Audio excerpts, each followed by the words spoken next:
hemos competido hoy con el arzobispo y el acto institucional en Covadonga. Era donde el presidente asturiano, Adrián Barbón, estaba hoy representando a los asturianos y asturianas, un arzobispo que se ha pasado todo el año lanzando mensajes de ánimo a las personas más débiles y a la transformación social, ¿no? Y que hoy aprovechaba este lugar tan bonito que le hemos puesto como altavoz en el Día de Asturias para decir algo así: ya quisieran los niños abortados o los enfermos eutanasiados que tuvieran la misma legislación protectora que los toros. Eso era el discurso oficial que nuestro arzobispo lanzaba en el Día de Asturias, donde estaba presente el presidente asturiano. Y ante eso lo que decíamos y lo que venimos diciendo todos los años es que lo que salva el futuro de Asturias, no el pasado, lo que salva el futuro de Asturias es la organización social, es los espacios de comunidad, es el pueblo que se junta, que viene a la Policía Popular, que día a día está en movilizaciones, que participa con los colectivos sociales que han estado acompañándonos a nosotros, que representan buena parte de lo mejor de Asturias.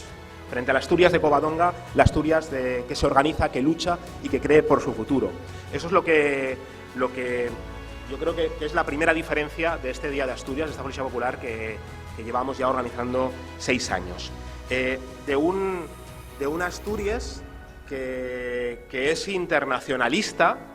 y que mira los conflictos donde están,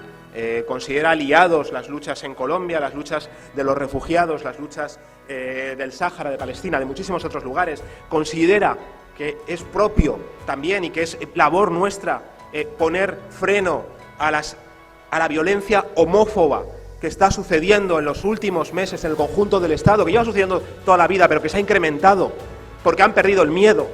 Porque han perdido el miedo y pueden patear a cualquier persona que sea homosexual por la calle, porque a cara descubierta. Y eso también es algo que nos incumbe y que tenemos que luchar, y que por eso necesitamos y pedimos una ley trans en Asturias. Por eso lo pedimos también, porque creemos que todas las personas merecen vivir libremente.